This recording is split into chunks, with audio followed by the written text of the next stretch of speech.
Good evening, students. Audible? Good evening, sir.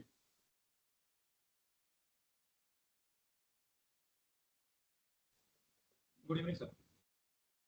Good evening.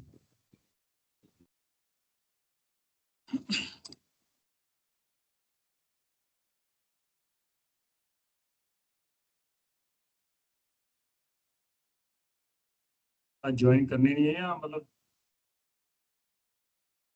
क्या चल क्या रहा है? Good evening sir. Good evening Neel, कैसे हो? बढ़िया सर, आप ठीक है? All good. एक्चुअली टॉर्च करने वाले कम है।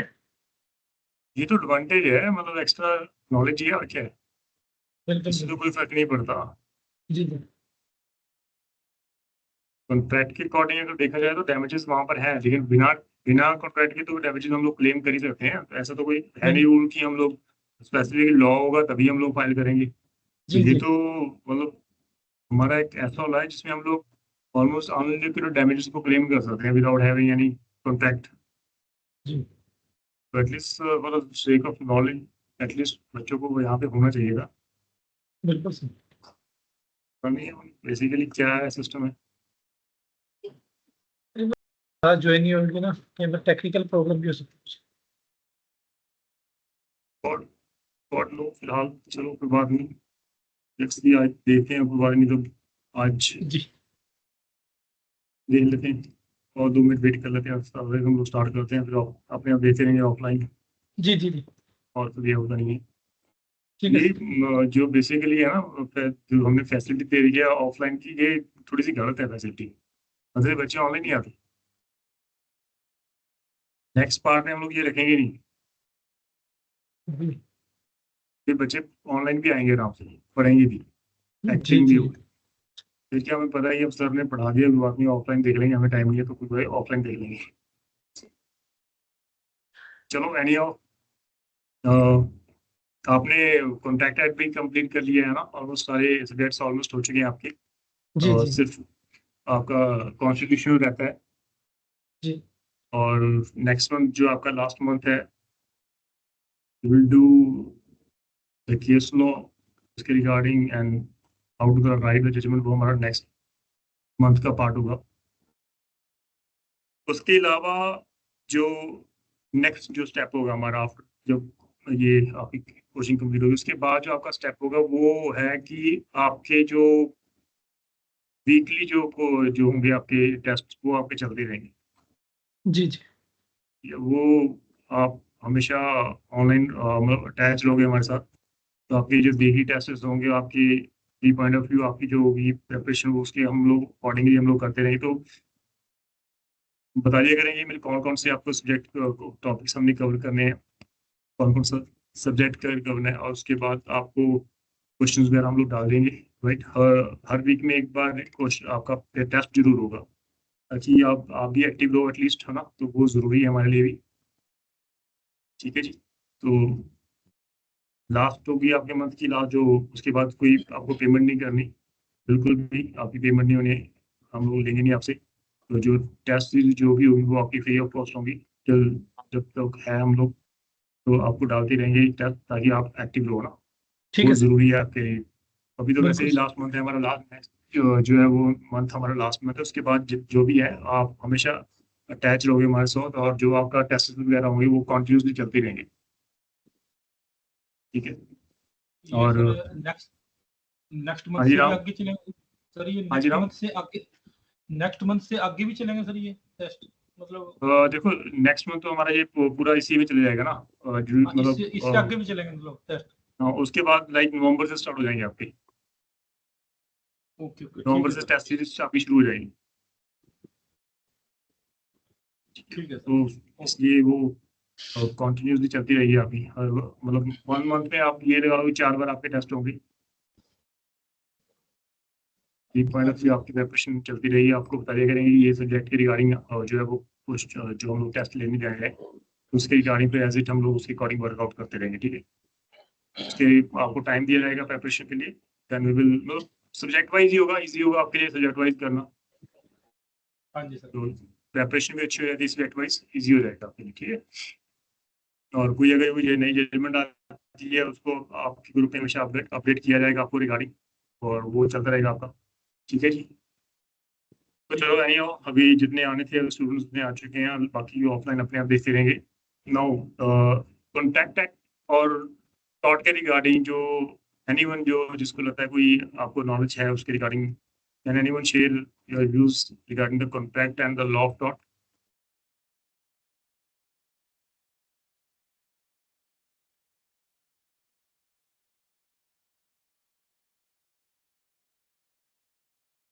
किसी को है नॉलेज लॉ ऑफ टॉट के रिगार्डिंग? बेसिकली जब हम लोग कॉन्ट्रैक्ट करते हैं तो नॉर्मली कॉन्ट्रैक्ट में ब्रीच ऑफ ड्यूटी के रिगार्डिंग ही, कंपनसेशन के रिगार्डिंग, डैमेजेस के रिगार्डिंग हम लोग क्लेम कर सकते हैं as per section 73 of contract act is concern. तो लॉ कहता है कि कॉन्ट्रैक्ट एक्ट में हमेशा लिक्विडेटरी डैमेजेस होते हैं, फिक्स्ड होते हैं, आपके कॉन्ट्रैक्ट में दिए होते हैं। अगर इन case of breach of duty तो आपका जो है वो डैमेजेस जो है कंपनसेशन वो आपका फिक्स होता है, पेनल्टी काइंड ऑफ होती है वो इसलिए होती है कि पेनल्टी क्या है, आपका जो बेसिक पर्पस है पेनल्टी का under section 73 and sanitary concern, उसका बेसिक पर्पस है कि enforcement of the contract. Basic जो पर्पस है वो ऑब्जेक्ट है वो इन्फोर्समेंट ऑफ कॉन्ट्रैक्ट है, ना कि आपकी पेनल्टी है। तो पेनल्टी जो वर्ड यूज करते हैं वो इस पर्पस के लिए करते हैं ताकि उसको इन्फोर्स किया जा सके कॉन्ट्रैक्ट के रिगार्डिंग। तो ये जो नॉर्मल उसके रिगार्डिंग कॉन्ट्रैक्ट की बात करें, और अदर हैंड जब हम लॉ ऑफ टॉट की बात करें तो वहाँ पर अनलिक्विडेटेड डैमेजेस होते हैं। तो डैमेजेस कितने हैं, कंपनसेशन कितना आपको क्लेम करना, डैमेजेस कितने, वो आपको पता ही नहीं है कितने डैमेजेस हुए हैं। तो वो अनलिक्विडेड डैमेजेस, क्यों अनलिक्विडेड डैमेजेस के लिए लॉ ऑफ टॉट बना है। तो उसके रिगार्डिंग टॉट की बात करें तो ये जो वर्ड बेसिकली टॉट है, it can be defined as a wrong independent of contract. ये रॉन्ग इंडिपेंडेंट ऑफ कॉन्ट्रैक्ट है, इसका कॉन्ट्रैक्ट से कोई लेना देना नहीं है, इंडिपेंडेंट है वो कॉन्ट्रैक्ट से। और यहाँ पर भी लॉ ऑफ टॉट में हम लोग सिविल रेमेडी अवेल कर सकते हैं for which compensation can be recovered. तो हम लोग इजीली कंपनसेशन रिकवर कर सकते हैं यहाँ पर। बट यहाँ पर जो कंपनसेशन है वो हमारा अनलिक्विडेड डैमेजेस में आता है। यहाँ पर फिक्स नहीं है हमारा कि कितना डैमेजेस हम लोग क्लेम करने वाले हैं, इट इज अनलिक्विडेड, तो वो कोर्ट डिसाइड करेगी।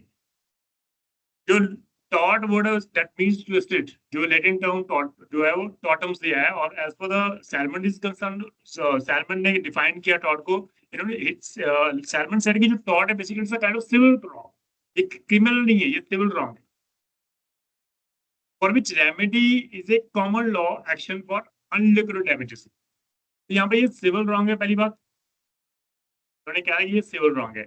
और यहाँ पर जो है वो आपके जो भी रेमेडी है वो है आपके लिए वो अनलिक्विडेड डैमेजेस है। सिविल रॉन्ग के रिगार्डिंग आपके जो पास जो रेमेडीज है कॉमन लॉ में वो है unliquidated damages, and which is not exclusively the breach of contract. और यहाँ पर ये जो हम लोग सिविल रॉन्ग की बात करें, ये ब्रीच ऑफ कॉन्ट्रैक्ट नहीं है, ये ब्रीच ऑफ ट्रस्ट नहीं है, it is something different, it is a law of taught. Law of taught में ब्रीच ऑफ कॉन्ट्रैक्ट और ब्रीच ऑफ ट्रस्ट कभी कवर नहीं होता, इसलिए यहाँ पे बोल लिखा विच is not exclusively the breach of, जो अपने आप में ब्रीच ऑफ कॉन्ट्रैक्ट नहीं है, जो अपने आप में ब्रीच ऑफ ट्रस्ट नहीं है, वो है हमारा if there is unliquidated damages and we call it is, if it is a civil wrong then it is a टॉट as per the Salmon is concerned. However, as per the Winfield is concerned, उन्होंने कहा कि जो tortious liability है वो always भी arises from the breach of duty, लेकिन जो ब्रीच ऑफ ड्यूटी है वो हमेशा लॉ के द्वारा ही फिक्स की जाती है। लॉ ने आपकी फिक्स कर दी ड्यूटी, उस ड्यूटी को कोई ब्रीच करेगा तो दैट इज tortious liability। यहाँ पर कॉन्ट्रैक्ट की तो बात ही नहीं कर रहे, इट्स सेड कि contract is between the parties, वहां पर वो खुद डिसाइड करता है कि ब्रीच ऑफ ड्यूटी क्या होगी। लेकिन यहाँ पर जो लॉ ऑफ टॉट है उन्होंने कहा कि ये प्राइमरली फिक्स बाय लॉ की जाती है, क्या ब्रीच ऑफ ड्यूटी, ड्यूटी क्या है वो आप लॉ बताएगा आपको। अगर वहां पर आप उस ड्यूटी की ब्रीच कर रहे हो तो it is a tortious liability. और उन्होंने कहा कि this duty is towards persons generally means world at large and breach is redressable by an action of the, और कोई भी है अगर ये जो ड्यूटी है basically under this tortious liability it is against the whole world.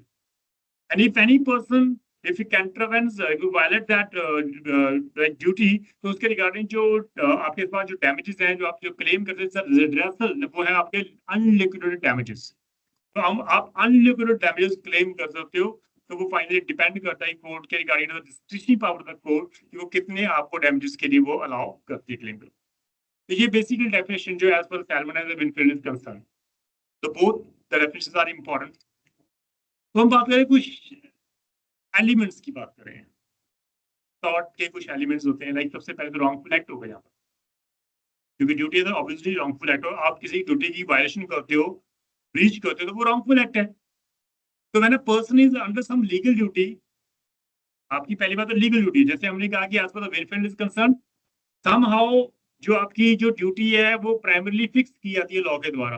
अगर आप उन ड्यूटी को वायलेट करते हो, ब्रीच करते हो, तो यहाँ पर आपकी जो ड्रेसल फॉर्म में जो आपकी जो डैमेजेस है वो आपके वो है अनलिमिटेड डैमेजेस। तो सेम वे उन्होंने कहा कि जो फर्स्ट एसेंशियल एलिमेंट है वो आपका रॉन्गफुल एक्ट ही है। जब कोई भी लीगल ड्यूटी आपको as per the law fix की जाती है, और अगर आप उन ड्यूटीज को परफॉर्म नहीं करते, फेल्स टू परफॉर्म इट है, fails to perform it, causing some losses to the victim, और उससे क्या है, किसी विक्टिम को कोई लॉस हो जाता है, तो लॉ कहते हैं the person has committed wrongful act. उस पर्सन के ड्यूटी ना निभाने के कारण जो आपको लॉस होता है, तो वो है आपका रॉन्गफुल एक्ट, क्योंकि it was fixed by the law, and the violation, non-performance of the duty, non-performance of the act is a wrongful act if there is the damages to the victim.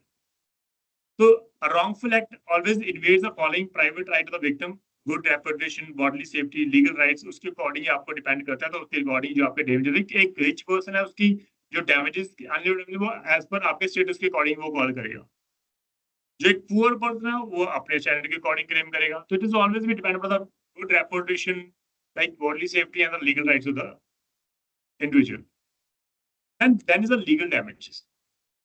Law कहता है कि जहां पर law आपको allow कर रहा है कि यस, यहाँ पर लॉ में आपकी वायलेशन के रिगार्डिंग डैमेजेस हैं।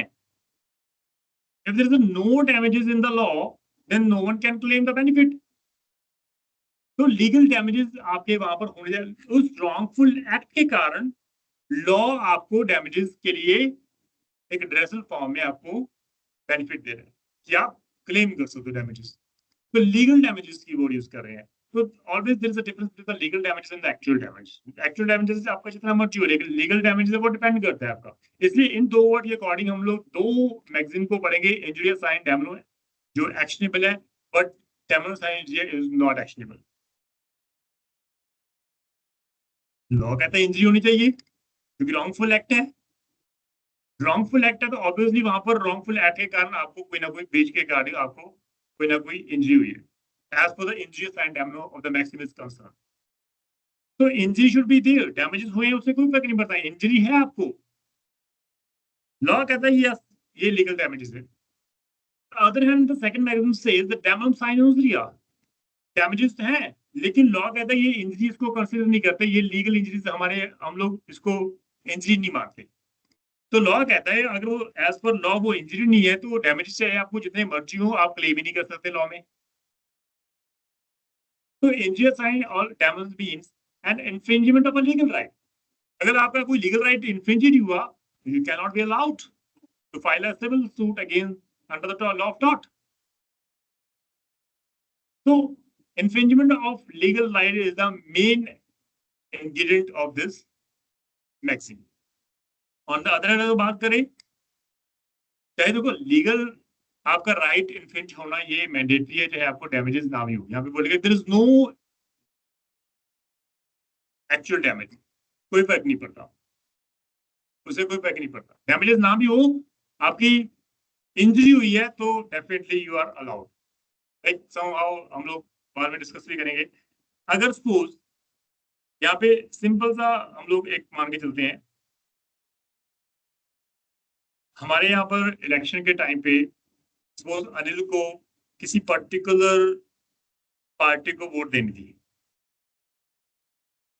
या फिर राम को पर्टिकुलर पॉइंट पर किसी पर्टिकुलर पार्टी को वोट देनी थी, उसको सपोर्ट करना था।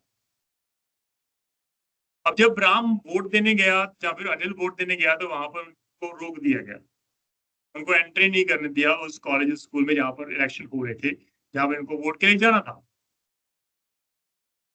एट द एंड शाम को रिजल्ट आया, राम ने या अनिल ने जिसको वोट देनी थी वो पार्टी ऑलरेडी जीत चुकी है, वो पार्टी ऑलरेडी जीत चुकी है।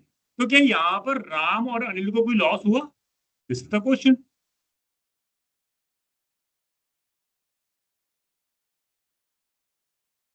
No sir. कोई लॉस नहीं हुआ। आपने जिस पार्टी को वोट देनी थी वो पार्टी जीत चुकी है, तो आप तो वैसे भी खुश हो। लेकिन क्या आपका लीगल राइट इन्फ्रिंज हुआ है? Yes sir. हाँ जी। Right to vote is infringe. तो लॉ कहता है कि अगर आपका वहां पर लीगल राइट इन्फ्रिंज हुआ है तो you are allowed to file a suit for the unliquidated damages against the government.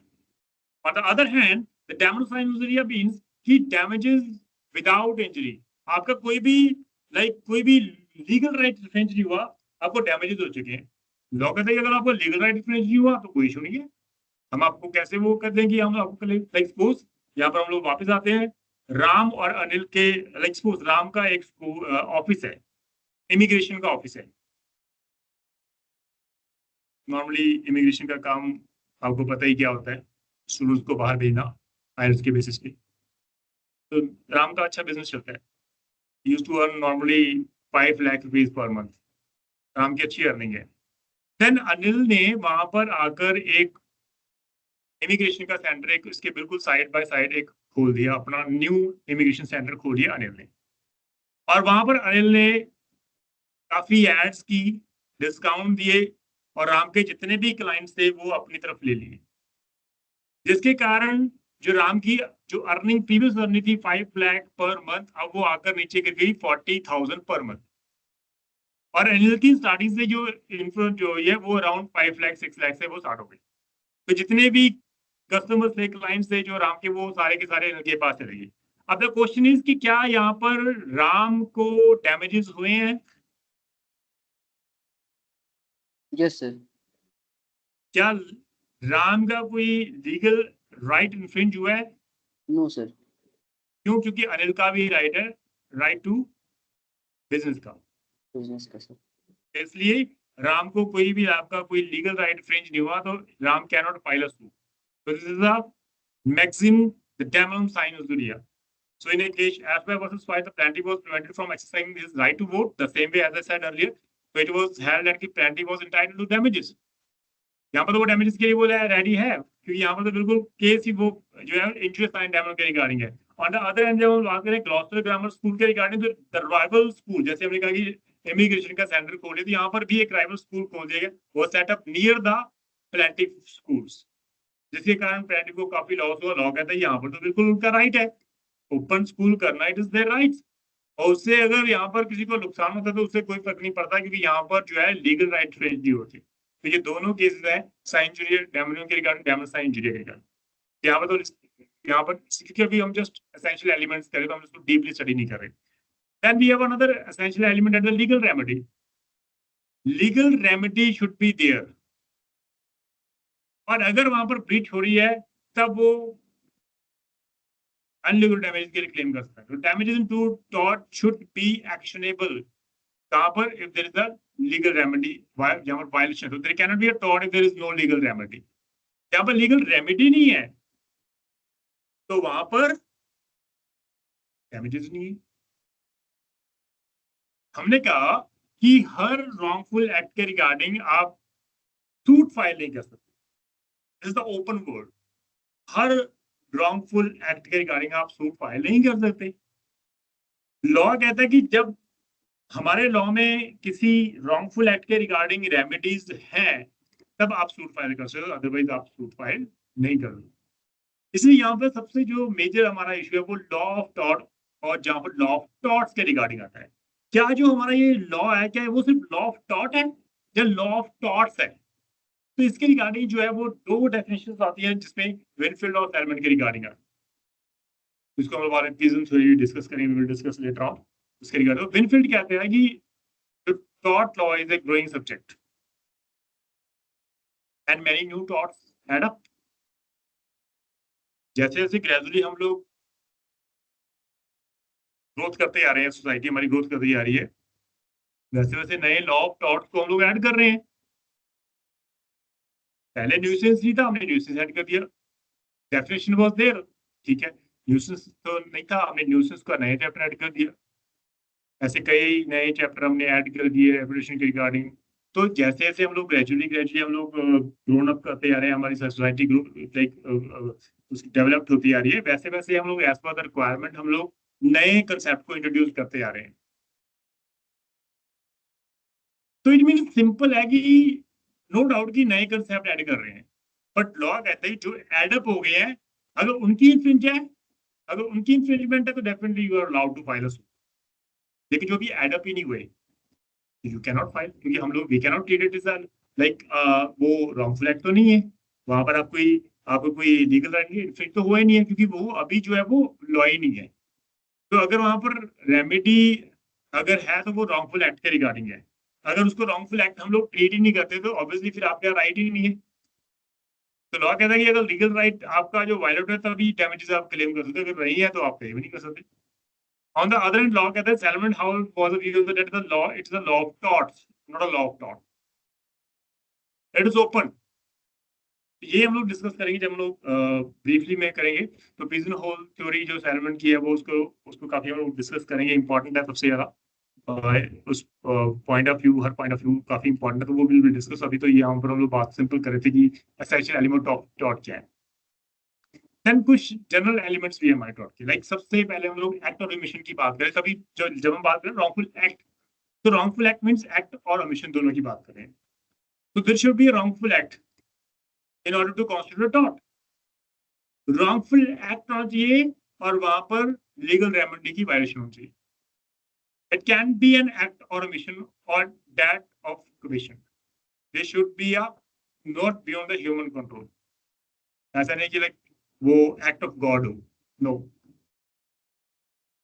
Act of God यहाँ पर कंसिडर नहीं होता। They should not be beyond the human control. Control आपके अंदर, आपके कंट्रोल में होना चाहिए। Second voluntary and involuntary regarding law कहता है कि जो रॉन्गफुल एक्ट है वो चाहे आपका वॉलंटरी चाहे वो इनवॉलंटरी है, द सिंपल रूल इज कि वहां पर आपका लीगल राइट वायलेट हुआ है। आपकी इंटेंशन थी या नहीं थी उससे कोई फर्क नहीं पड़ता। वो जो आपने एक्ट किया वो वॉलंटरी था या इनवॉलंटरी था, doesn't matter. But the thing is कि क्या वहां पर लीगल रेमेडी जो है वो वायलेट हुई है? If yes then you can claim the unlimited damage in the law of tort. Then intention, motive, negligence, reckless always be. हम यहाँ पर एक्ट में हैव एन इंटेंशन और मोटिव और may arise due to negligence और negligence. आपका act चाहे वो इंटेंशन है, मोटिव से है, नेग्लिजेंस है, चाहे वो रेकलेस है, चाहे नॉलेज है, वो यहाँ पर फॉलो करने वाला है। अगर मैलिक की बात करें, malice is not essential in all kinds of थॉट, it is essential in the following, like defamation में मैलिक, मैलिशियस प्रोसिक्यूशन में है, malicious damage to property slander, यहाँ पर आपका मैलिक जो है वो पॉइंट फॉलो कर। देन हमारे पास तीन वर्ड्स आते हैं जो बहुत इंपॉर्टेंट है। Then first is malfeasance, the misfeasance and the non-feasance।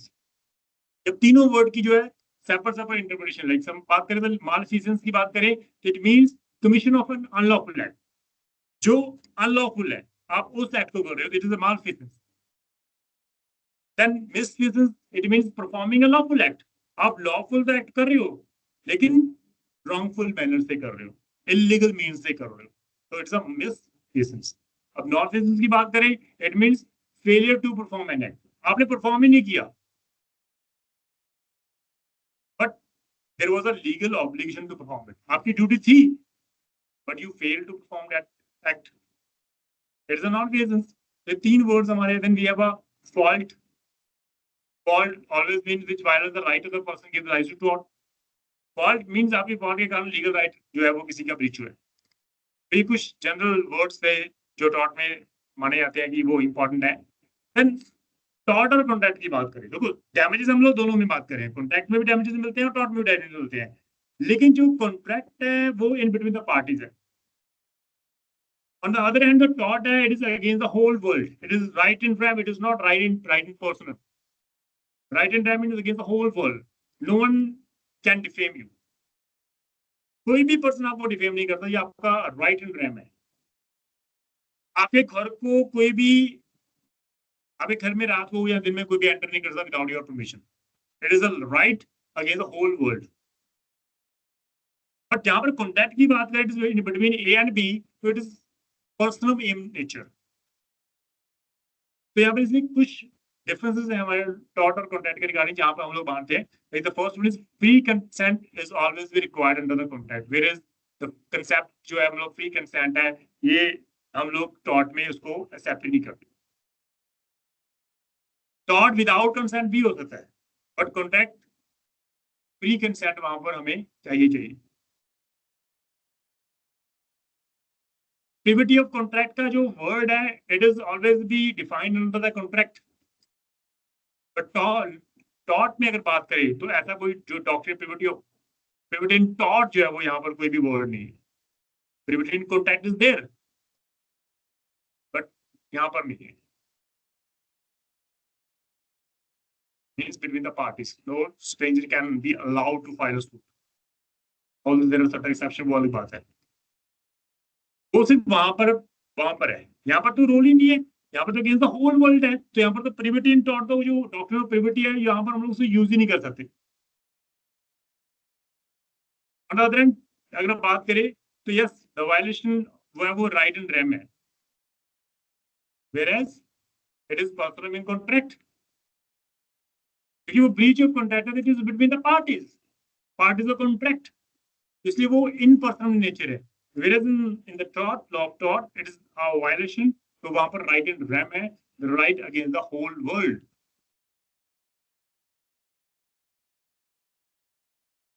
Motive का कॉन्ट्रैक्ट में कोई रोल नहीं है, कोई भी रोल नहीं है, क्योंकि specifically there is a contract.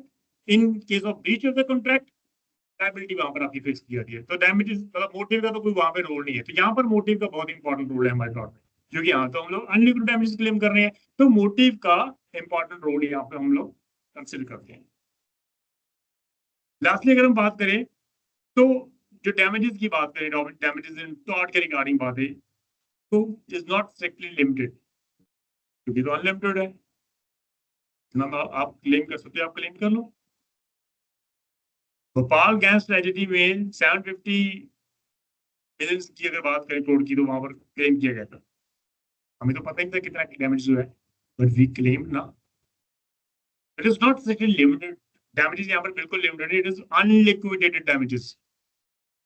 On the other and अगर ब्रीच ऑफ कॉन्ट्रैक्ट की बात करें तो वहां पर तो बिल्कुल मोर और less as between the parties है, जो डिटरमाइन किए हैं पेनल्टीज क्या होगी पार्टीज में इन case of breach of contract, तो वहां पर तो लिमिटेड है, उससे बाहर आप जा ही नहीं सकते।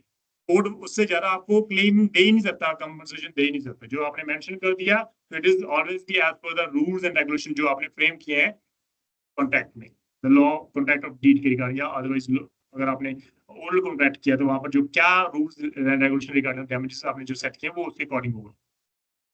तो there is no strict like damage यहाँ पर स्ट्रिक्टली लिमिटेड हो ही नहीं सकते हमारे टॉट में। तो ये this is the basically difference between the टॉट and definitely the contract.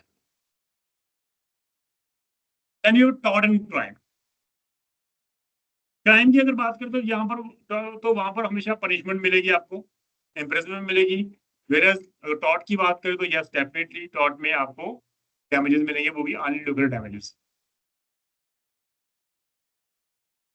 Crime पूरे सोसाइटी को अफेक्ट करता, whole of the society. Whereas जो टॉट है, it affect the private right of person. किसी एक्ट के कारण आपको लॉस हो तो आपके पास राइट है, किसी और के पास राइट ही नहीं है।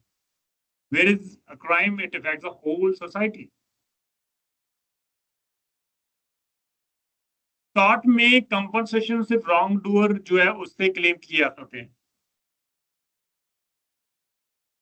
Whereas अगर कोई ऑफेंस कमिट करता है तो स्टेट आपको पनिश करेगा। विक्टिम चाहे आए आगे या ना आए, स्टेट ऑलवेज बी देयर जो अगेंस्ट द रॉन्ग डूअर हमेशा एक्ट करेगी। अगर टॉट की बात करें तो सिर्फ इंजर्ड पर्सन जिसका लीगल राइट इन्फ्रिंज हुआ, सिर्फ उसी के पास राइट है कि वो सूट फाइल करे।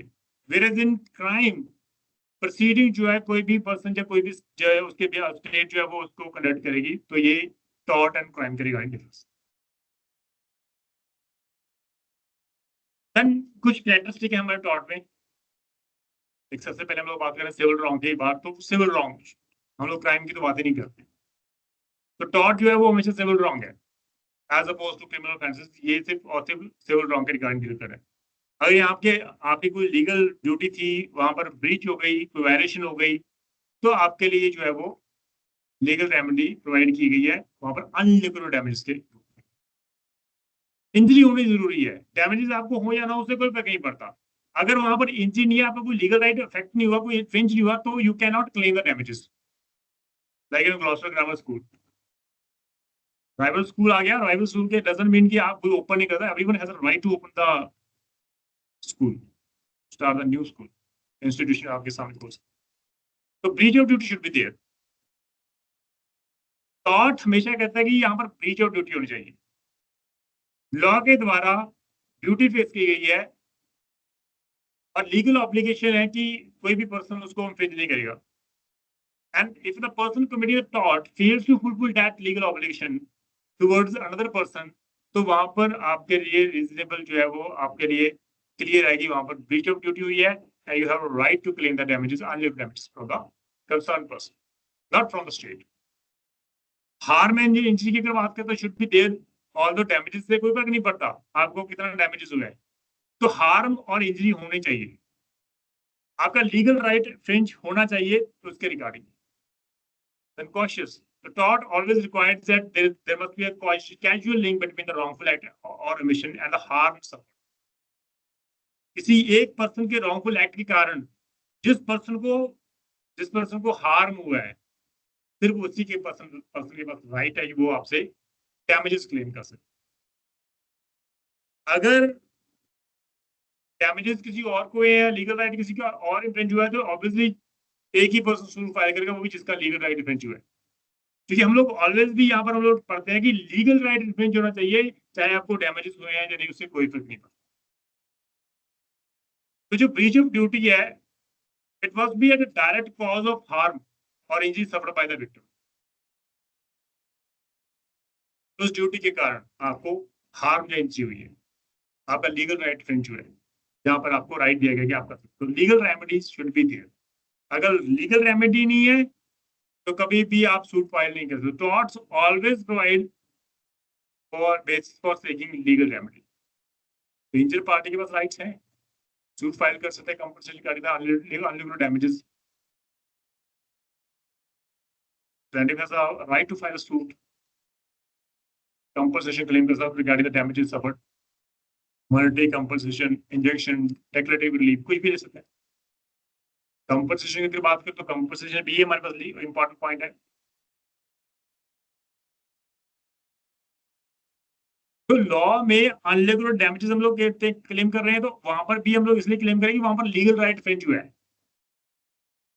तो compensation to the victim of the harm suffered जो है वो रिक्वायर्ड है। कंपनसेशन का बेसिक जो पर्पस हमारा एम वो है कि restore the injured party to the position they would have been in had the tortious act not occurred. अगर वो रॉन्गफुल एक्ट ना होता तो जिस प्लेस पर वो था उसी प्लेस पे हम लोग उसको लेके जाके खड़ा कर सकते हैं। अगर उसका कोई ब्रीच हुआ है, वहां पर ब्रीच ऑफ ड्यूटी हुआ है, तो जो लॉस हुआ है उसको हम लोग कंपनसेट करेंगे। फॉल्ट बेस्ड लायबिलिटी आपकी फॉल्ट के कारण ही है। In tort, most tort cases liability is always be based on the fault. तो जो पर्सन ने रॉन्गफुल एक्ट किया है वो नेग्लिजेंसली किया है, इंटेंशनली किया है, रेकलेसली किया है, विद नॉलेज किया है, तो it means fault based liability हमारी यहाँ पर फेस की है। इंडिविजुअल राइट है हमारा, हर पर्सन को हम लोग प्रोटेक्ट करें as per under the law of tort में। एवरीवन हैज अ राइट कि उसका लीगल जो पार्ट है वो कोई ब्रीच ना करे, जो लीगल अधिकार जो है उसको ब्रीच ना करे कोई। But if someone infringe those legal rights, that person has a legal remedy under the law of tort to claim the unliquidated damages from that individual person who had infringed those rights. ये civil proceeding है, तो law of tort में हमेशा civil proceeding, अगर आपको compensation लेना है, unliquidated damages claim करने, तो यहाँ पर आपको सिविल प्रोसीडिंग करनी पड़ेगी। यू हैव नो राइट कि आप क्रिमिनल सूट फाइल कर सकते।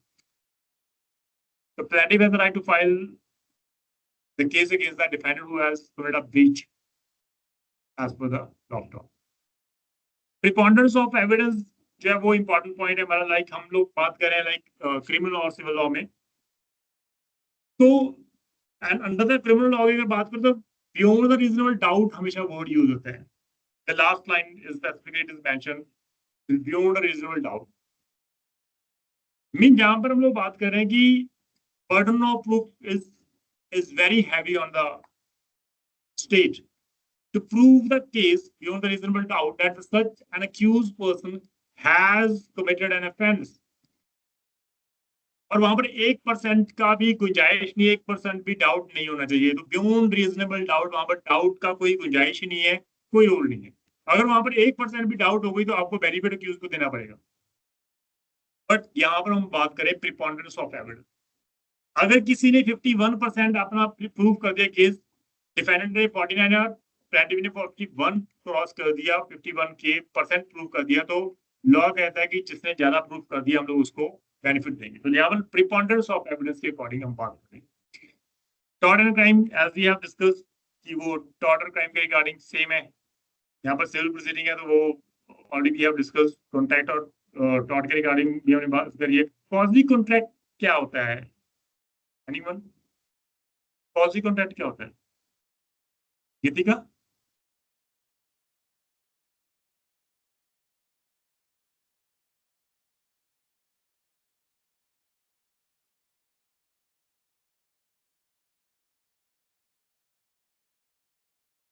जॉली?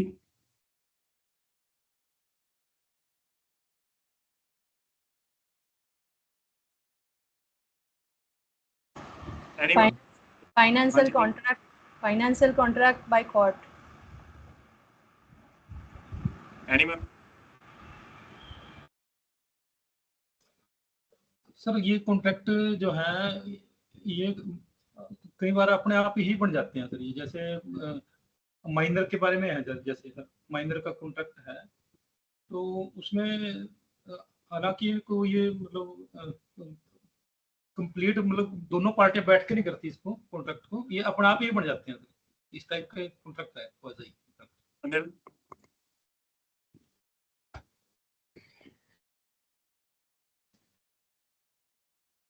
हाँ जी Anil, Audible?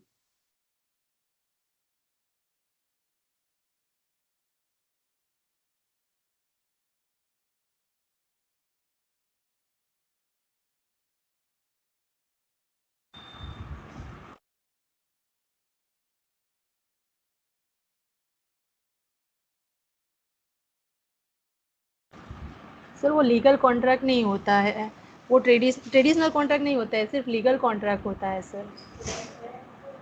Sir quasi contract ही पूछा आपने ना? हाँ, कॉजी कॉन्ट्रैक्ट. सर क्वासी कॉन्ट्रैक्ट तो किसी थर्ड पर्सन के बेनिफिट के लिए होता है ना sir. Like section 68 to 72 contract act में दिया हुआ है. लाइक माइनर के बेनिफिट के लिए अगर कोई कॉन्ट्रैक्ट किया जा रहा है. No no no. जहां पर लॉ अपने प्रोज्यूम कर लेता है कि आपके साथ आपका कॉन्ट्रैक्ट है. लाइक सपोज हाँ सर. आपके, मैं जस्ट एग्जांपल देता हूँ. आपके नेबर ने अमेज़न से कुछ मंगवाया, कुछ भी परचेज किया, ठीक है? तो it is between the contract between the Amazon and that person, right? यही है ना. अगर वहां पर क्या होता है कि जो डिलीवरी मैन है वो आपके घर पर आके डिलीवर कर जाता है और आप उनको यूज कर लेते हो जो भी आर्टिकल्स हैं, तो it is a contract between you and that. आप पे करोगे फिर वहां पर. जोमेटो से किसी ने कॉन्ट्रैक्ट किया, डिलीवरी आपके पास हो गई, आपने उसको यूज करा, तो यू हैव टू पे. ये होता है ना. लॉ खुद मान के चलता है कि यहाँ पर कॉन्ट्रैक्ट है भाई. Yes sir. Finder of goods भी इसी में आ जाएगा. फाइंडर ऑफ या तो वो बेसिकली है. इसलिए यहाँ पर भी रखा गया इंसान person is held responsible to another party without a formal agreement. यहाँ पर अमेज़न के साथ किसी और का कॉन्ट्रैक्ट था, जोमेटो से किसी और ने ऑर्डर किया था, बट लॉ कहता है कि आपके साथ मान लिया हमने कि फॉर्मल एग्रीमेंट है. Sorry, without a formal agreement for money और राइटफुल बेनिफिट हम लोग कंसिडर कर लेते हैं कि आपके पास agreement, you are held responsible to another party, तो उसको कौन सी कॉन्ट्रैक्ट बोलते हैं. तो यहाँ पर हाइपोथेटिकल कॉन्ट्रैक्ट आता है, वो हम लोग फॉर्मल कॉन्ट्रैक्ट की तो बात ही नहीं कर रहे. तो ये बेसिकली है. तो टॉर्ट जो है बेसिकली बिल्कुल अलग है. इट इज ऑलवेज बी देखो कॉजी कॉन्ट्रैक्ट के अकॉर्डिंग अगर बात करें वो थर्ड पर्सन है. टॉट की अगर बात करें तो यहाँ पर टॉट भी ये कहता है कि कोई भी पर्सन, इट इज ऑलवेज भी अगेंस्ट द राइट. यहाँ पर राइट इन रेम है, it is not right in person है. तो कोई भी पर्सन अगर वहां पर आपके राइट को ब्रीच करेगा तो यू आर हेल्ड लायबल. आप उसके साथ सूट फाइल कर सकते.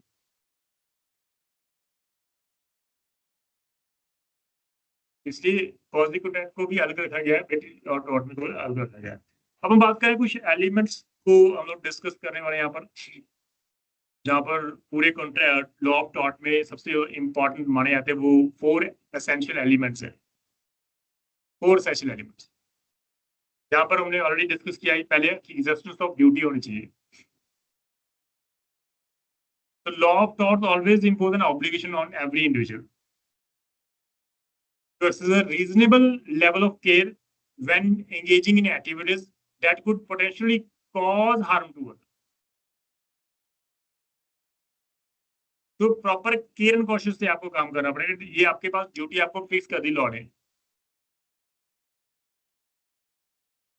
So to pursue a legal case, it is always been necessary to establish a tort feasor, means the person responsible for the tort. इसको हम tort feasor बोलते हैं.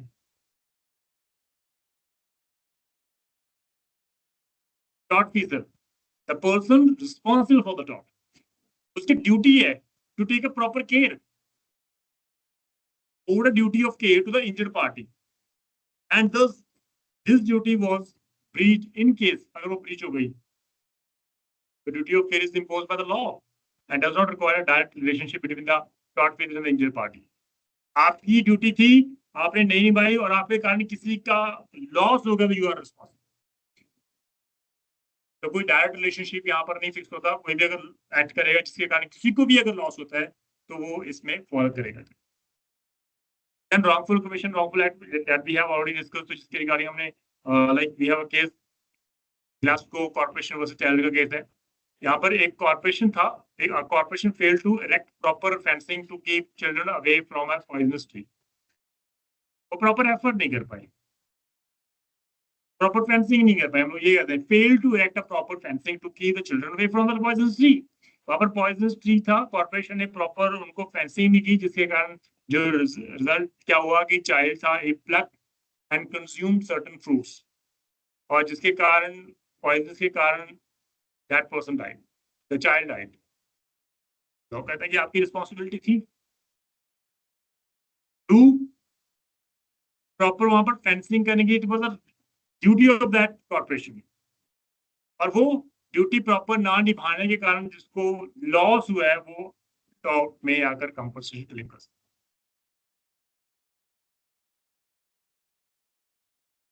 और तो यहाँ पर नेग्लिजेंस भी है, वो क्रिमिनल एक्टिविटी को भी वो अट्रैक्ट कर सकता है due to the negligence act of that corporation. But law कहता है यहाँ पर टॉर्ट में भी है, वो आपकी जो है वो आप क्लेम कर सकते हो unliquid damage. Then we have a general cleaning corporation limited versus Christmas. इस केस में an employer fail to provide safety belt और safe system of the work resulting in consequences rising from the dismission, किसी की death होती है. तो हमेशा like suppose कोई सीवरेज में अगर काम करेगा तो वहां पर भी आपको प्रॉपर सेफ्टी देनी होती है, प्रॉपर सेफ इंस्ट्रूमेंट देते हैं. अगर कोई पर्सन एक लाइक कंस्ट्रक्शन वर्क में आता है तो वहां पर भी सेफ्टी जो है वो टूल्स होते हैं वहां पर आपको देने पड़ते हैं. अगर वहां पर प्रॉपर सेफ्टी टूल्स नहीं देते जिसके कारण वहां पर आपकी ओमिशन के कारण किसी को इंजरी होती है तो you are held. It is the case of general cleaning corporation limited versus किसमें क्लीनिंग कॉर्पोरेशन था. तो नॉर्मली वहां पर सेफ्टी बेल्ट वहां पर होनी चाहिए. कुछ केमिकल्स के कारण किसी को अगर लॉस होता है you are liable. Actual harm और लीगल हार्म में डिफरेंट है. Legal harm is the requirement. So for a tort claim to rise and for the tort feasor to be held liable, the claimant must have suffered actual pain or loss as a result of the wrongdoing, or there must have been a violation of legal right. Legal right, चाहे आपको damages हुए उससे कोई फर्क नहीं पड़ता. Engineer sine डैमनो जो है वो इंपॉर्टेंट है. डैमनो साइन जो है हमारे लिए बिल्कुल इंपॉर्टेंट है, क्योंकि वहां पर तो आप सूट फाइल नहीं कर सकते. हमेशा इंजीनियर साइन डैमनो में आप सूट फाइल करोगे. इंजरी हुई है, लीगल राइट आपका वायलेशन हुआ है, डैमेजेस आपको हुए हैं, उससे कोई फर्क नहीं पड़ता. तो अगर उनकी बात करें तो हम कुछ जो like injuria sine damno already we have discuss.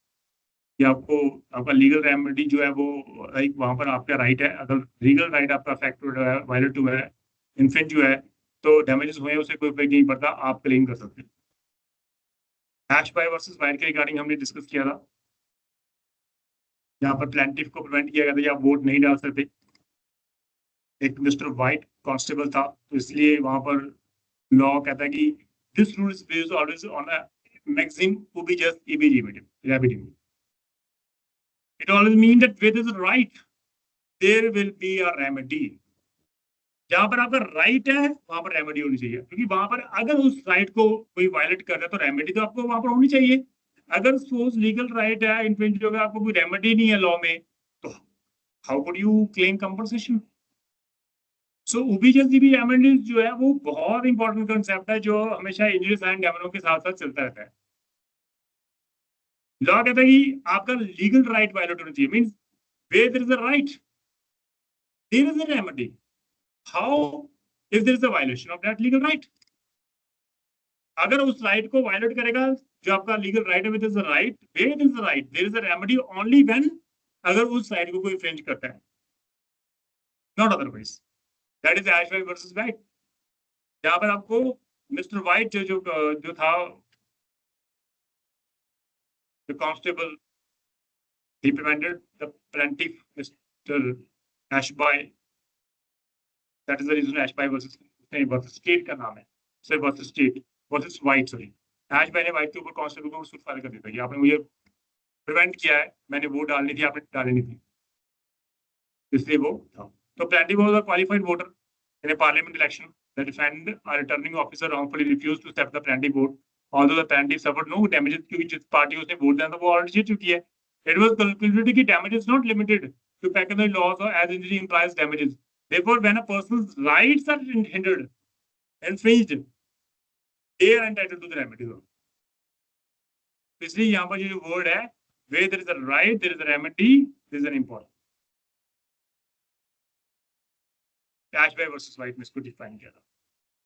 Then Bhim Singh के केस में भी है another, Bhim Singh versus state of Jammu Kashmir की अगर बात करें, तो प्लेंटिफ जो था वो मेंबर ऑफ पार्लियामेंट था, जिसको डिनाई कर दे कि आप एंट्री नहीं कर सकते असेंबली में, तो he was denied entry to the premises of the assembly election by police constable, thereby infringing upon his legal right. Being as an MP, आपका लीगल राइट है कि आप पार्लियामेंट में, संसद में जाकर बैठो। अगर आपके उस लीगल राइट को कोई रोकता है तो डेफिनेटली आपका लीगल राइट इन्फ्रिंज हुआ है। डैमेजेस हुए हैं उससे कोई फर्क नहीं पड़ता, आपका लीगल राइट इन्फ्रिंज हुआ है। तो Bhim Singh versus state of Jammu Kashmir की रिगार्डिंग भी यहाँ पर नॉर्मली इंजरीज एंड डैमेज के रिगार्डिंग हमेशा प्रेफरेंस दी गई थी, इंजरी होनी चाहिए, डैमेजेस से कोई फर्क नहीं पड़ता। ऑन द अदर हैंड जो डैमेजेस है में इंजरी है, इट इज दैट डैमेजेस हैं लेकिन लीगल रेमेडी वायलेट नहीं हुई। ये जो maxim it is totally opposite to the sine injury sine damage, it is totally opposite. यहाँ पे बोर्ड लिखा है the maxim is totally opposite.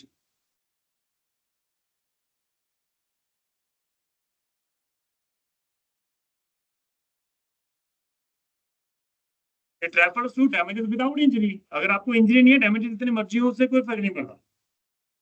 Like in Gloucester grammar school, अगर कोई स्कूल राइवल स्कूल ओपन करता है तो उसका राइट है, उससे कारण आपको लॉस होता है, you can not claim any kind of damages because that person has also legal right, fundamental right. कोई भी बिजनेस स्टार्ट करता है under article 90, he has a right. तो लीगल रेमेडी वहां पर होनी चाहिए, तो सिर्फ लीगल रेमेडी, अगर वहां पर legal remedy you can not claim. The law of torts provides specific legal remedies to injured parties. So when their rights are violated, those rights are violated, जो legal rights हैं, जो law ने already बनाए हुए हैं कि ये legal rights आपको दिए गए हैं, और अगर इन rights को अगर कोई violate करता है तब आपको मिल सकती है इस tort of में, law of tort में सूट फाइल करने का अधिकार, अनलिमिटेड डैमेज क्लेम करने का अधिकार मिल जाएगा। So law of torts provides specific legal remedies to injured party. When their rights are violated, these remedies can include like monetary compensation कर सकते हो, like restriction of specific property आप ले सकते हो, specific performance ले सकते हो, जहाँ कोर्ट ऑर्डर के रिगार्डिंग इंजंक्शन स्टे ऑर्डर भी आप ले सकते हो। तो लीगल रेमेडी आपके पास है, आप उसको क्लेम कर सकते हो।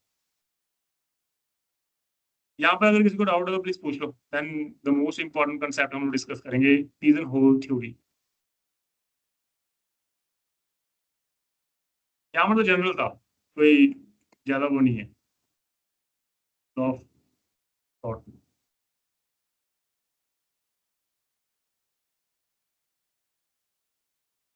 Now we have about the pigeon hole theory, means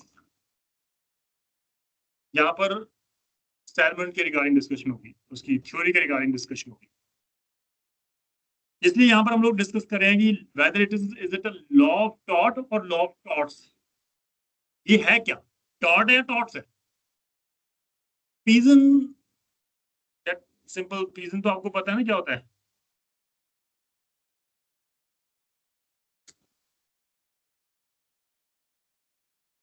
हाँ जी,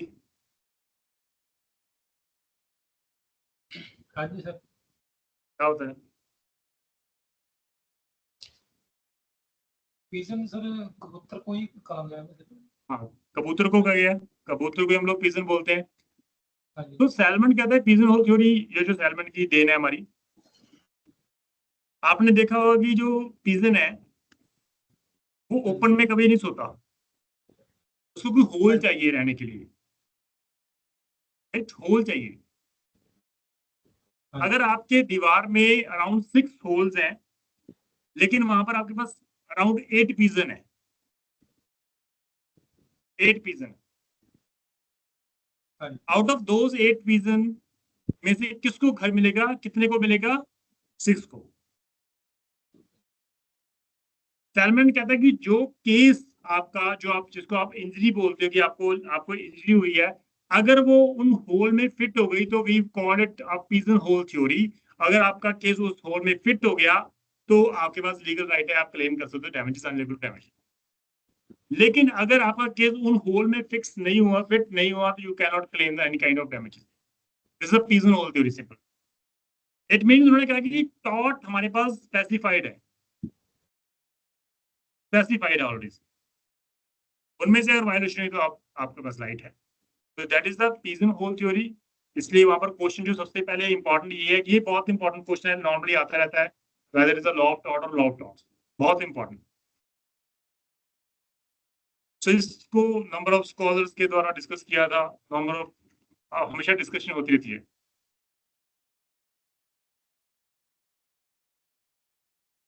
Salmon was asked, does the law of tort consist of a fundamental general principle that it is wrongful to cause harm to other person in the absence of some specific ground of justification of use? Or does it consist of a number of specific rules or fixed and prohibiting certain kinds of harmful activity and leaving all the residue outside the sphere of the legal responsibility? आपने round कर दिया, उसके बाहर जो है वो उसको आप अंदर नहीं आने दे रहे। दैट मीन्स आपने फिक्स कर दिया कि ये रेमेडी, ये लीगल राइट्स हैं। अब इन लीगल राइट्स की वायलेशन अगर होगी तो हम लोग आपको अलाउ करेंगे कंपनसेशन के लिए, अनड्यू डैमेज के लिए। लेकिन अगर आपकी इंजरी इन लीगल राइट में कवर नहीं हो रही तो you can not claim. This salmon was who asked normally में कहा। Thus, coming back to the first question, that the legal fraternity considered law of tort first alternative, it is believed that everything that every wrongful act should be treated as a law of tort. Everything law of tort.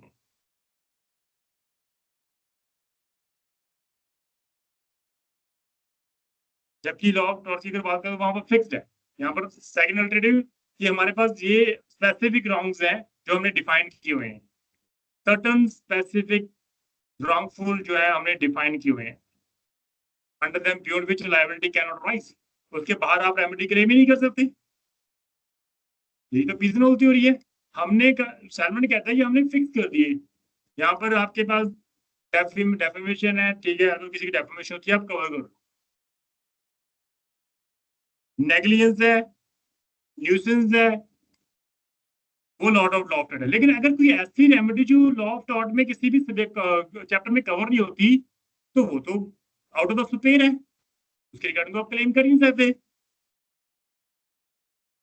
तो इसलिए दो alternative हमेशा आपके पास मौजूद होते रहेंगे। इसलिए ने कहा कि most scholars had considered that these two sides of coins and took their stance accordingly, which led to Sir John William Salmon to come up with the pigeonhole theory. इसलिए इसके बाद इन दो इश्यू के कारण बाद में इसको pigeonhole theory का अर्थ हुआ।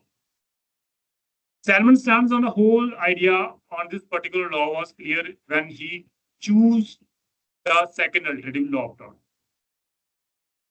He called it this the pigeonhole theory, क्योंकि उसने सेकंड कंसेप्ट को चूज किया कि यहाँ पर स्पेसिफिक रॉन्ग्स को डिफाइन हमने कर रखा है। अगर आपका केस उसमें कवर होता है तो definitely it is a law of torts. Torts mean specified wrongs, उसके अलावा नहीं। So, as per this pigeonhole theory, where he claimed, Salmon claimed that the specified heads, as stated above, would act as a pigeonholes.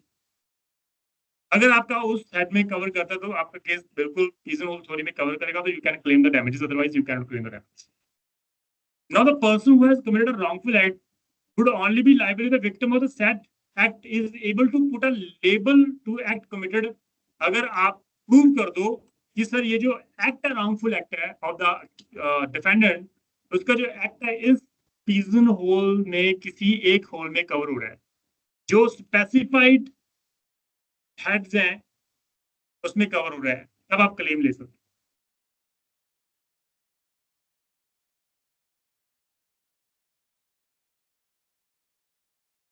So it says, he said कि if the act अगर किसी भी एक पे follow हो रहा है तो definitely you are most welcome, you can claim a suit and claim the unliquidated damages. However, if the defendant acts does not fall into the any hole, it would straight away means that the defendant has not committed any tort. Simple way, pigeonhole theory का simple मतलब ये है कि अगर हमने specified wrongs mention कर रखे हैं, अगर किसी का एक्ट इस रॉन्ग में मेंशन हो रहा है, फॉल कर रहा है कैटेगरी में, तो डेफिनेटली आप लायबल है। आपके एक्ट के अकॉर्डिंग अगर किसी को डैमेज होते हैं वो अनलिमिटेड डैमेजेस आपके सामने क्लेम कर सकता है। लेकिन अगर कोई भी रॉन्गफुल एक्ट किसी होल में कवर नहीं होता तो definitely out of the sphere है, तो इसलिए वो हम लोग उसको टॉर्ट ही नहीं मारते, हम लोग ये कंसीडर करते हैं नो टॉर्ट। तो ये इंपॉर्टेंट थी इसके regarding. Apart from this, Salmon, Dr. Jenks viewed his theory and had an opinion that nowhere in Allen that are implying that the court cannot create a new tort. ये जेंक्स की theory थी। उन्होंने कहा मैंने salmon को पढ़ा। Apart from Salmon, other academic scholars had read and supported this theory. कौन सी theory को सपोर्ट किया? पिजनहोल थ्योरी को सपोर्ट किया। नंबर ऑफ स्कॉलर्स ने किया, आज भी हम लोग कवर कर रहे हैं। लेकिन डॉक्टर जेंक्स था, he viewed his theory and had an opinion, उसने ओपिनियन क्या दिया कि सैलमन की थ्योरी में कहीं भी ऐसा नहीं मेंशन किया गया, nowhere in Salmon's theory it is said or implying that the court cannot create a new tort. Court ने किए हैं काफी, however the ones which are created should be somewhat similar to the ones which already existed. लेकिन अगर doctor जेंक्स ने कहा ठीक है, जो कोर्ट है वो टोटली फ्री है, वो न्यू टॉर्ट्स को बर्थ कर सकते हैं, जन्म दे सकते हैं, लेकिन अगर उसने जन्म दे दिया तो वो पिजनहोल थ्योरी हो गई, तो वो पिजनहोल बन गया। तो नेक्स्ट टाइम जब भी किसी का लॉस होगा, किसी का रॉन्गफुल एक्ट होगा और वो फिर उस अगर पिजनहोल थ्योरी में कवर होता है तो डेफिनेटली वो तो फिर सैलमन की थ्योरी है। तो जेंक्स ने अगर देखा जाए तो सैलमन की थ्योरी को ही उसने सपोर्ट किया, लेकिन उसने एक चीज ऐड कर दी कि कहीं भी कोर्ट को बार नहीं किया गया कि न्यू टॉर्ट को क्रिएट नहीं किया जा सकता। इसलिए हमारे पास है भोपाल कैंप स्ट्रेटजी में हमारे पास नई थ्योरी थी, हमारे पास हमने कि देखने नहीं है, डायरेक्टली हम लोग आपको अलाउ कर देंगे।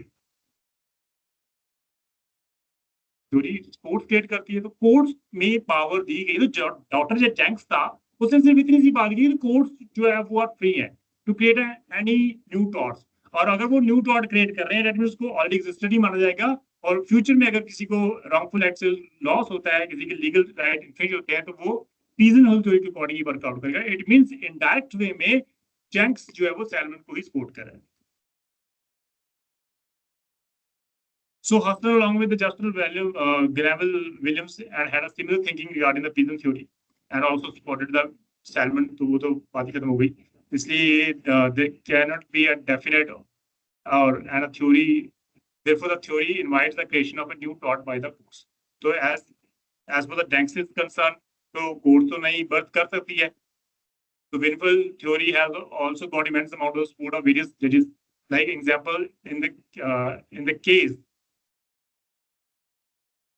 of Ashby versus White. If a man multiply injuries, actions must be multiplied. 2. जितने wrongful act है वहां पर आपको remedy provide की जाएंगी. So every man who has been injured must be compensated actively. ये Ashby versus court ने कहा. Similarly, the Pratt, C. Pollock, ये इसने भी support किया था theory of law of tort को. So there has always been various examples of tort being found by the courts. जैसे आपको strict liability है, ये आपके सामने है. Strict liability is a new concept that has been introduced by the court in a Rowland versus Fletcher case. Strict liability को introduce किया. Law of deceit को introduce किया Paisley versus Freeman में.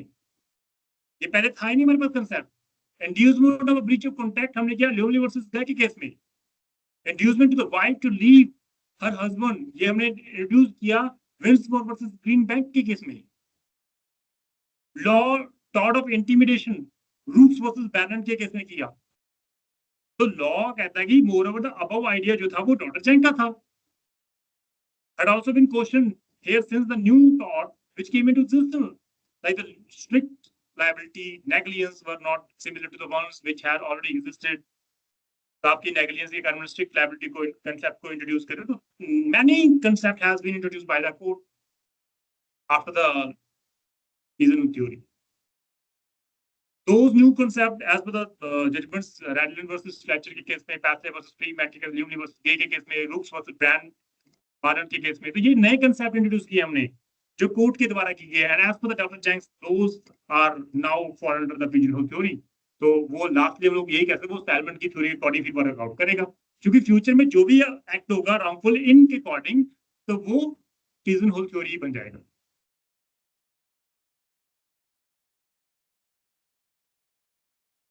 एंड कैलन के ने कहा कि ठीक है, उन्होंने दोनों को पढ़ा. उन्होंने कहा first approach of just thought has highlighted and the rules of liability are wide. How the other approach of law of torts highlighted that the absence of liability is wide. हम नहीं बना देंगे, ऑलरेडी जो है उससे ठीक है, जो अब नहीं है तो it doesn't mean कि आप रेमेडी क्लेम नहीं कर सकते. लॉ ऑफ टॉर्ट में कोर्ट्स के पास पावर्स हैं.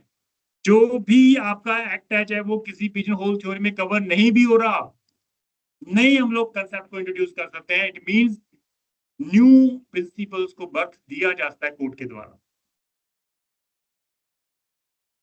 This is the pigeonhole theory. तो अभी तक के कंसेप्ट में 5 इंपॉर्टेंट केस लॉज हैं जो हम लोग डिस्कस करने वाले हैं. तो आज का लेक्चर उसके बाद हम लोग लेक्चर खत्म करेंगे. The first is municipal corporation Delhi versus Bhagwati.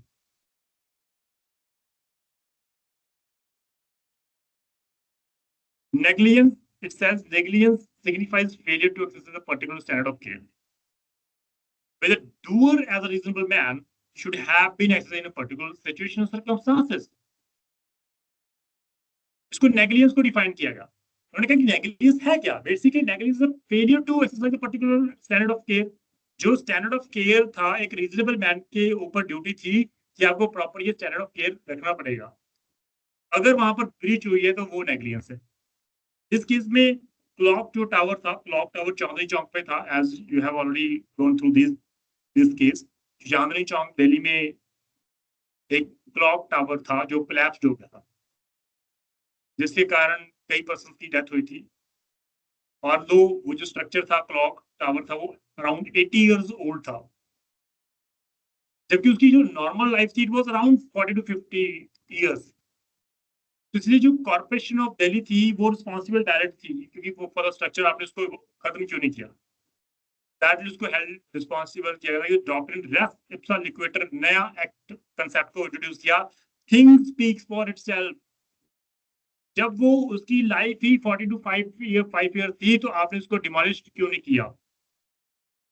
80 years तक आप उसको डिमोलिश नहीं कर पाए, और जिसके कारण एक दिन क्लॉक टावर गिर गया और कई पर्सन की डेथ हो गई। तो कोर्ट ने कहा ये जो आपका एक्ट है वो अपने आप स्पीक करे कि आप गलत हो। The res ipsa loquitur, the thing speaks for itself, इस कंसेप्ट को यहाँ पर अप्लाई किया गया इस केस में, और यहाँ पर कॉर्पोरेशन को लायबल ठहराया गया था टॉट due to the negligence. Then we Ashby versus, as we have discussed, injury sign damage के regarding उबीजस ईबी रेमेडी को इंट्रोड्यूस किया गया इस केस में। तो क्वालिफाइड वोटर था यहाँ पर भी, प्लेंटिफ वो जो क्वालिफाइड वोटर उसको मना किया गया था, और तो उसको कोई लॉस नहीं हुआ, क्योंकि जिसको बेसिकली उसने वोट देनी थी वो ऑलरेडी वो जीत चुका था। But still plaintiff brought an action है for damages against the defendant. तो कोर्ट ने अवार्ड किया था 5 यूरोस ऑन द ग्राउंड की यहाँ पर तो violation of plaintiff legal right है यहाँ पर, इसलिए यहाँ पर डैमेजेस को कोर्ट ने अलाउ किया। इसलिए उबीजस ईबी रेमेडी को कांसेप्ट को इंट्रोड्यूस किया था इसमें। Then we have Bhim Singh versus state of UP, like we have already discuss कि एमपी द पर्सन जो था वो राइट था एमएलए, और जो उसके रिगार्डिंग आपके पास उनके पास राइट था वो पार्लियामेंट में जा सकता है। अगर आपको वहां पर रोक दिया गया तो ऑब्वियसली लायबिलिटी फिक्स होती है यहाँ पर भी। So, as per the fact that Mr. Bhim, an MLA of Jammu Kashmir, was arrested and detained, was arrested यहाँ पर बोर्ड लिखा है, was arrested and detained by the police, and was deliberately prevented from attending the session of the legislative assembly। और इसलिए वहां पर उसको जब उसको अरेस्ट ही कर लिया, एप्रीहेंड ही कर लिया, तो इसलिए इट मींस वो जा नहीं सका सेशन में। He was not produced before the magistrate even after 4 days of his detention, although the rule was that within very short period, that 24 hours में आपको उसको प्रोड्यूस करना है। That legal right is violated. He was not produced before the magistrate. Even his whereabouts were even not known to his wife. इसे directly application को move किया गया, habeas corpus की एप्लीकेशन को सुप्रीम कोर्ट में, on inquiry by the court came to the conclusion the police had arrested him illegally and without any false and malicious intent, thereby violating his constitutional right. Court held the police, who are the custodian of law and order, should have been the greatest respect for personal liberty and should not engage in any act of lawlessness.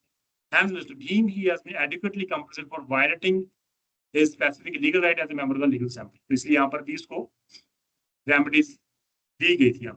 Then we have Gloucester Grammar School as per the damage sign injuria, यहाँ पर damages हुए हैं but no injury was there, इसलिए वहाँ पर तो आपको बिल्कुल नहीं अलाउ किया था। So the common question that arises in the law, in tort law, is how is justice served when damages is caused to a person without any legal damage? How?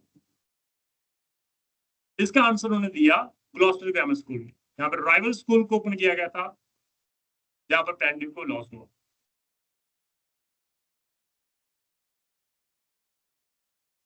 Tuition fees को reduce करनी पड़ी, instead of फिर भी school में बच्चे कम हो गए, जबकि डिपेंडेंट स्कूल था वो पॉपुलर हो गया, सारे स्टूडेंट वहां पर शिफ्ट हो गए। तो मॉनेटरी लॉस तो हुआ यहाँ पर प्लेंटिफ को, बट क्वेश्चन यहाँ पर ये था कि क्या वहां पर लीगल राइट वायलेट हुआ या नहीं? Answer is no.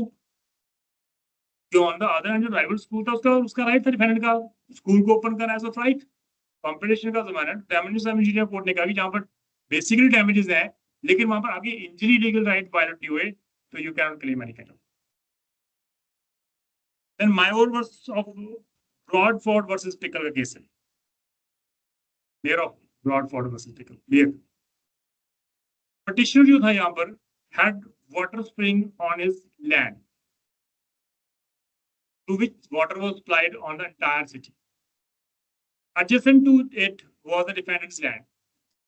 उसके बाद साथ में defendant की land थी. Under the defendant's land were natural reservoirs which supplied water to the plaintiff's spring. However, the defendant sank a shaft into his land which reduced the amount of water flowing into the plaintiff's spring.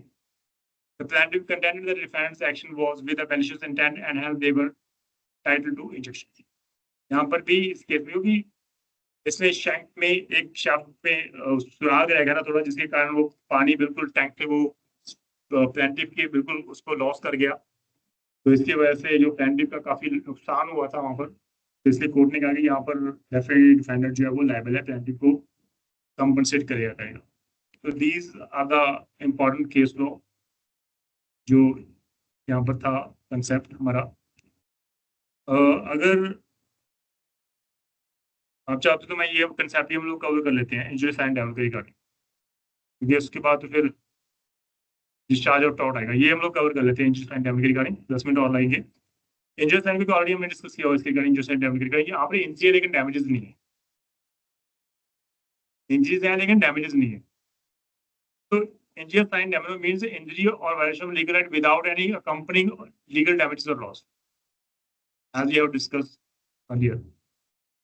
So injury sign damage means infringement of legal right without damages, वो चलेगा, वो भी equal है। damages हुए हैं उससे नहीं हुए उससे कोई फर्क नहीं पड़ता। For example, if someone is unlawfully held against their will, they can seek significant compensation for the wrongful imprisonment, regardless whether they exercise any additional negative consequence during the detention or not. अगर suppose law as per the new BNS exercise concern, जहाँ पे हम लोग CRPC की बात करें, तो after the arrest of the accused person, it is the duty of the police to produce the accused within the 24 hours before the magistrate. It is the statutory provision, right? और वहां पर अगर आप उसको within 24 hours में produce नहीं करते, around 4 दिन बाद 5 दिन बाद आप इलीगल टेंशन रखकर उसको प्रोड्यूस कर रहे हो कोर्ट में, तो वो तो इलीगल टेंशन है। और देखा जाए तो वहां पर आपका जो लीगल राइट है वो तो वायलेट हुआ है, जो विद इन 24 आवर्स में आपको प्रोड्यूस करना था वो उसने किया नहीं पुलिस ने। तो जहां पर लीगल राइट वायलेट होता है वहां पर रेमेडी भी होती है।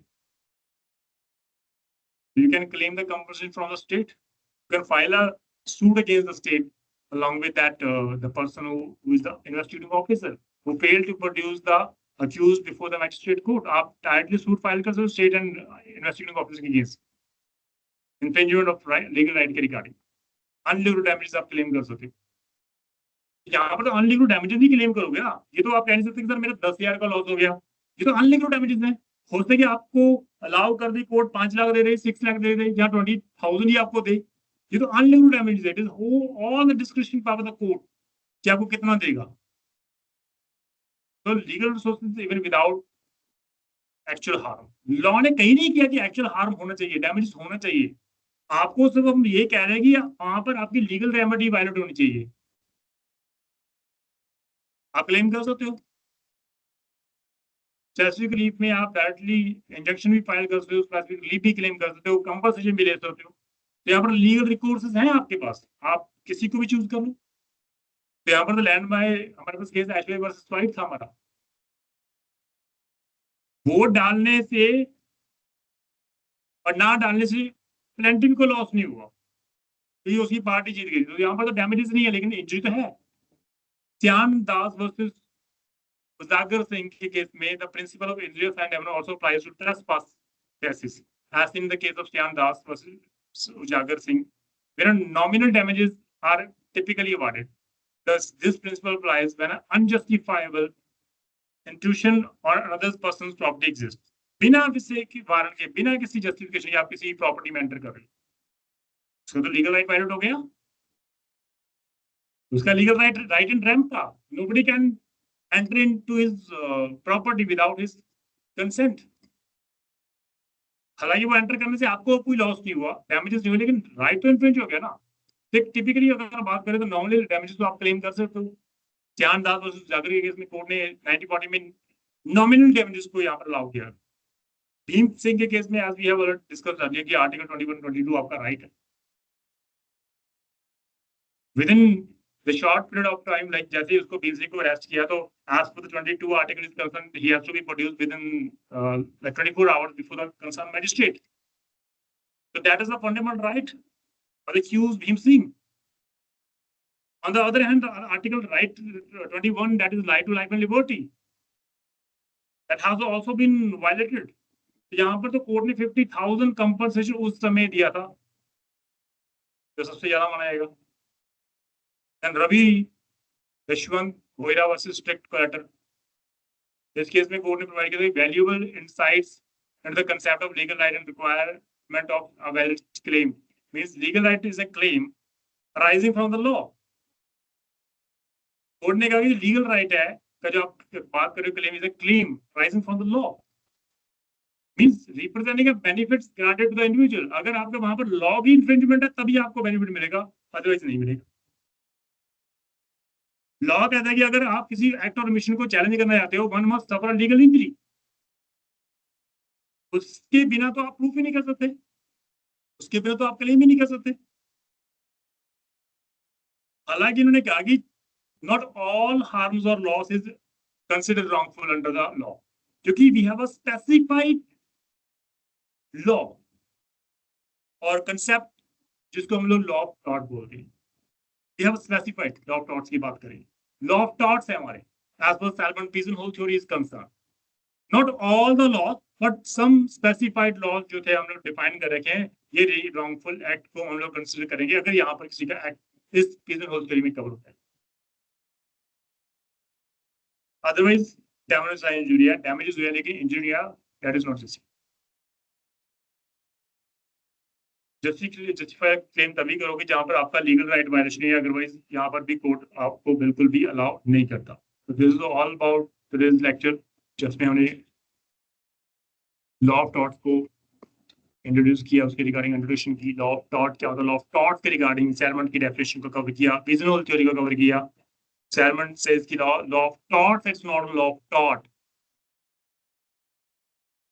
तो ऑल्दो डॉक्टर जेंक्स के अकॉर्डिंग उन्होंने कहा कि नए कंसेप्ट को भी इंट्रोड्यूस किया जाता है। We have already discuss numerous cases जिसमें नए लॉज को इंट्रोड्यूस किया, लाइक स्ट्रिक्ट लायबिलिटी को इंट्रोड्यूस किया गया था।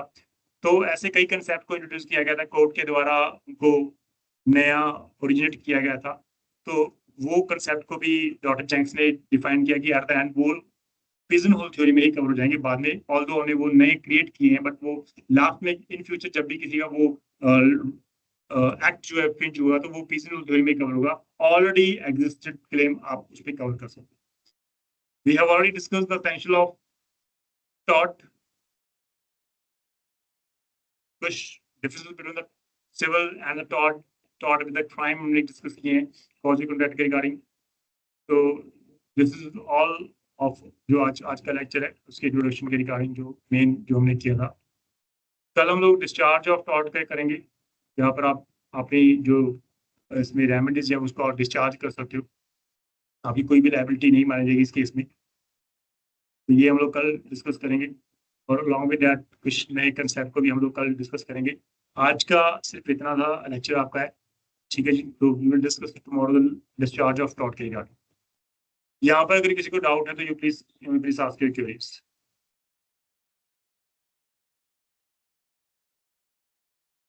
हाँ जी रिहाना।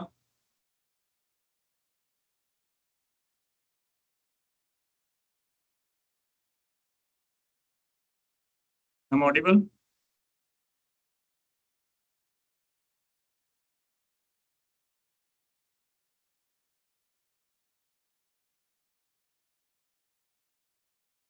चलो एनी ओके कोई बात नहीं, तो किसी को डाउट नहीं है तो अच्छी बात है। सब क्लियर है। Okay thank you. तो कल फिर हम लोग आगे बढ़ेंगे टॉर्ट के रिगार्डिंग। आज तो सिर्फ इंट्रोडक्शन थी, कंसेप्ट के रिगार्डिंग था। तो टुमारो ऑनवर्ड्स हम लोग लॉ जो पिजनहोल थ्योरी उसको हम डिस्कस करेंगे फर्दर। जो स्पेसिफाइड लॉज है वो हम लोग उसी के रिगार्डिंग डिस्कस करेंगे। तो इट मींस कि हम लोग पिजनहोल थ्योरी को हम लोग डिस्कस करने वाले। सैलमन के अकॉर्डिंग ये law of torts means already specified जो लॉ उसको हम लोग डिस्कस करने वाले हैं। उसके बाहर हम लोग जा ही नहीं सकते। जो नए हैं वो तो फिर आएंगे ना, जब आएंगे तब देख जाएंगे। अभी जो ऑलरेडी एग्जिस्टिंग है सिर्फ उन्हीं चैप्टर को हम लोग कवर करेंगे, वो कवर होता है as per the salmon definition, किसका पिजनहोल थ्योरी में कवर होगा। तो कल हम लोग पिजनहोल थ्योरी के हर कंसेप्ट को डीपली स्टडी करेंगे, ठीक है जी। तो thank you so much, good night. और सर आपकी 9 o'clock क्लास लगाएंगे, right? Good night, thank you so much. Good night.